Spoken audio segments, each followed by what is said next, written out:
Guys, এখন আমি আপনাদের দেখাবো কালো জিরে পার্ট 2। কালো জিরে পার্ট 2 দেখুন।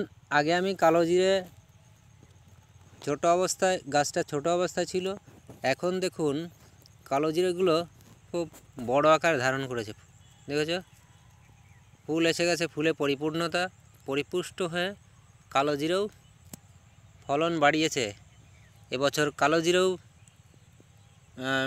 প্রচুর পরিমাণে ফলন দেবে দেখে বোঝা যাচ্ছে। দেখুন, চাষিদের বিশেষ উপকার হয়েছে। এই দেখুন, এই চাষি ভাইয়ের যা কালো জিরে হয়েছে, মানে এত সুন্দর কালো জিরে। দেখো গাইস, খুব সুন্দর একটা কালো জিরে ভুঁয়ে এসছি। কালো জিরে ক্ষেতটা একেবারে পরিপূর্ণতা লাভ করেছে কালো জিরে। দেখুন, প্রচুর কালো জিরে, এত সুন্দর কালো জিরে,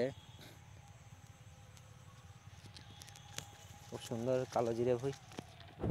কালো জিরে ক্ষেতটা অত্যাধুনিক কালো জিরে বলা যায়। গাইস, এখানে সমাপ্তি করলাম। নমস্কার।